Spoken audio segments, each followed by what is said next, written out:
नमस्ते दोस्तों, स्वागत है आपका पर्दाफाश रिव्यू में। आज हम बात करने वाले हैं उस हॉरर फ्रैंचाइजी की जिसने सालों से हमारी रातों की नींद उड़ाई है। जी हाँ, मैं बात कर रही हूँ स्क्रीम 7 की। अगर आप भी मेरी तरह हॉरर मूवीज की दीवानी है तो आज का ये रिव्यू आपके लिए है। तो चलिए बिना किसी देरी के इस फिल्म का पर्दाफाश करते हैं। तो शुरुआत करते हैं कहानी से। स्क्रीम 7 की कहानी फोकस करती है एक माँ पर जो अपनी बेटी को बचाने के लिए किसी भी हद तक जा सकती है। हमारी अपनी सिडनी प्रेस्कॉट यानी नेव कैम्पबेल वापस आ गई हैं। सिडनी अब पाइन ग्रोव नाम के एक शहर में अपने पति मार्क और बेटी टैटम के साथ एक नॉर्मल लाइफ जीने की कोशिश कर रही है। वो एक कॉफी शॉप चलाती है और अपने डार्क पास्ट को हमेशा के लिए पीछे छोड़ना चाहती है। लेकिन एक माँ होने के नाते वो अपनी बेटी को लेके बहुत ओवर प्रोटेक्टिव है और इसी वजह से माँ बेटी के बीच थोड़े बहुत क्लेश भी चलते रहते हैं। कहानी में असली ट्विस्ट तब आता है जब एक कॉलेज प्ले की रिहर्सल के दौरान वो जाना पहचाना घोस्ट फेस मास्क वाला कातिल वापस लौट आता है। टैटम के दो क्लासमेट्स का बहुत ही बेरहमी से मर्डर हो जाता है और तभी सिडनी के पास एक ऐसा कॉल आता है जो सच में रोंगटे खड़े कर देता है।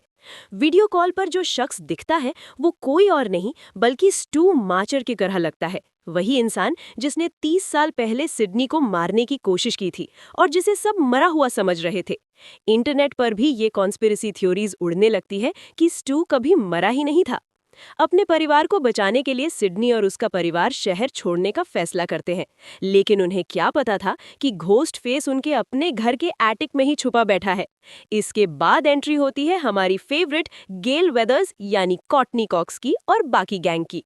अब आगे क्या होता है ये तो आपको फिल्म देखकर ही पता चलेगा, लेकिन मैं आपको बता दूं कि कहानी में थ्रिल का पूरा तड़का है। अब बात करते हैं कि मुझे इस फिल्म में क्या सच में अच्छा लगा। सबसे पहली बात, फिल्म का जो फर्स्ट हाफ है वो आपको सच में डराता है। केविन विलियमसन, जिन्होंने पहले की फिल्मों को लिखा और प्रोड्यूस किया था, उन्होंने पहली बार इस फ्रैंचाइजी को डायरेक्ट किया है और मुझे ये मानना पड़ेगा कि कुछ सीन्स में उन्होंने डर का ऐसा माहौल बनाया है कि आप अपनी सीट से चिपक जाएंगी। माँ बेटी का जो इमोशनल एंगल है वो कहानी में बहुत अच्छे से फिट बैठता है। जब एक माँ अपने बच्चे के लिए लड़ती है तो वो इमोशन स्क्रीन पर बहुत रियल लगता है।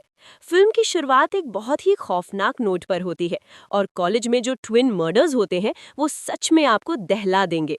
नेव कैम्पबेल को वापस स्क्रीन पर देखना हम फैंस के लिए किसी ट्रीट से कम नहीं है। उनकी परफॉर्मेंस हमेशा की तरह बहुत प्यारी और स्ट्रॉन्ग है। बेटी टैटम के रोल में इजाबेल मे ने भी बहुत कॉन्फिडेंट काम किया है। बैकग्राउंड म्यूजिक और सिनेमेटोग्राफी एकदम पॉइंट पर है, जो टेंशन को और बढ़ा देते हैं। लेकिन यहाँ कुछ ऐसी कमियां भी हैं जिन्हें मैं इग्नोर नहीं कर सकती। जैसे जैसे फिल्म अपने क्लाइमैक्स की तरफ बढ़ती है, इसका इम्पैक्ट थोड़ा कमजोर पड़ने लगता है। मतलब मैं तो सोच रही थी कि एंडिंग में कोई बहुत बड़ा धमाका होगा, लेकिन कातिल का मोटिव और सस्पेंस मुझे बहुत ही बचकाना लगा। और हाँ, लॉजिक की तो जैसे धज्जियां ही उड़ा दी गईं। कर्फ्यू लगा हुआ है, शहर में एक सीरियल किलर खुला घूम रहा है, लेकिन पुलिस गायब है। सिडनी जैसी स्मार्ट औरत जिसने इतने साल घोस्ट फेस का सामना किया है, वो पुलिस को कॉल तक नहीं करती।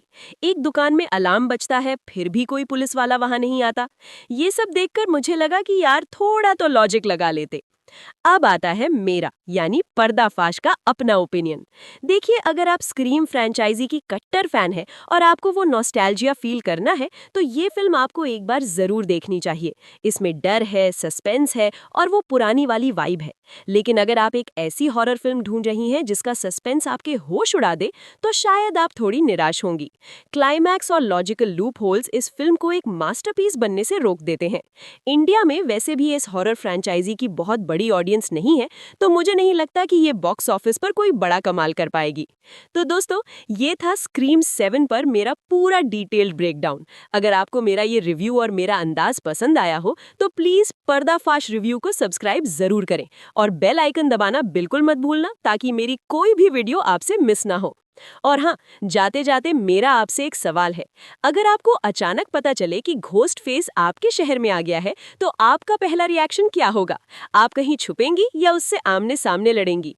मुझे कमेंट्स में जरूर बताना। मैं आपके जवाब का बेसब्री से इंतजार करूंगी। बाय।